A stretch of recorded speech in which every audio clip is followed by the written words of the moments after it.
नमस्कार दोस्तों, आज मैं आपको एक ऐसी बात बताने जा रहा हूं जो सुर्खियों में बनी हुई है। अडानी ग्रुप और हिंडनबर्ग रिसर्च के बीच हुए विवाद की, जिसमें अब सुप्रीम कोर्ट का एक अहम फैसला आया है।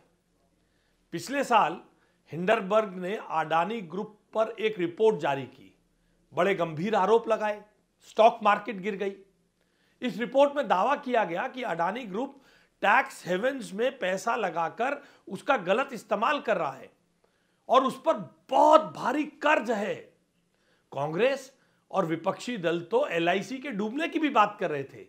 इस रिपोर्ट के बाद अडानी ग्रुप के शेयरों में भारी गिरावट आई, जिससे कंपनी को $150 बिलियन का नुकसान हुआ।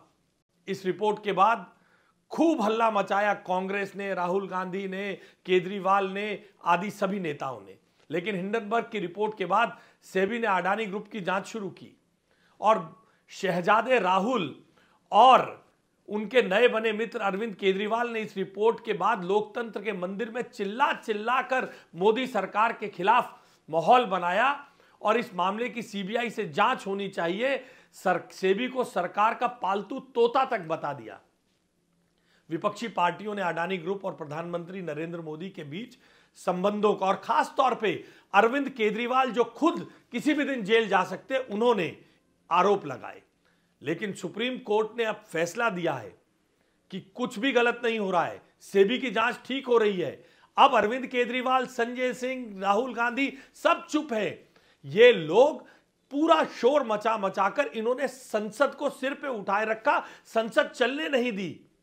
जिस प्रकार से राहुल गांधी के पिता पर बोफोर्स का आरोप लगा था, भ्रष्टाचार में पकड़े गए थे, ये लोग हमेशा इसी प्रकार का प्रयास करते हैं कि दूसरों पर भी इस प्रकार का आरोप लगाकर उसे फंसा दें, बदनाम करने की साजिश करते हैं। पिछली बार 2019 के चुनाव से पहले अंबानी अंबानी चिल्ला रहे थे और अब अडानी अडानी चिल्ला रहे हैं। अब जब सुप्रीम कोर्ट का फैसला आ गया तो अरविंद केजरीवाल, आम आदमी पार्टी, राहुल गांधी, अखिलेश यादव, सबके मुंह में दही जम चुकी है। कोई जवाब नहीं दे रहा। केवल और केवल देश में अराजकता की माहौल बनाना और देश की सरकार को बदनाम करना, देश की संसद को न चलने देना, ताकि नरेंद्र मोदी जी संसद में नए मकान बनाने का, नए सिलेंडर देने का, नए पुल बनाने का, नए एयरपोर्ट बनाने का, नई रेल बनाने के फैसले ना ले सके।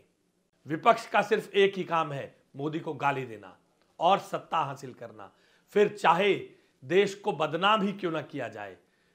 आज सुप्रीम कोर्ट के फैसले के बाद मैं अरविंद केजरीवाल और राहुल गांधी से कहना चाहता हूं, पूछना चाहता हूं कि भाजपा और मोदी सरकार विचारधारा हमेशा देश के कल्याण के लिए रही है। आदरणीय अटल जी ने कहा था, सरकारें आएंगी और जाएंगी, पार्टियां बनेगी और बिगड़ेंगी, मगर ये देश रहना चाहिए और हम इस देश को कभी झुकने नहीं देंगे। नरेंद्र मोदी पर आप जितना इल्जाम लगाने की कोशिश करोगे, कानून के तरीके से बाहर निकलकर इस देश की विकास के लिए भारतीय जनता पार्टी और नरेंद्र मोदी जी काम करते रहेंगे। भारत माता की जय।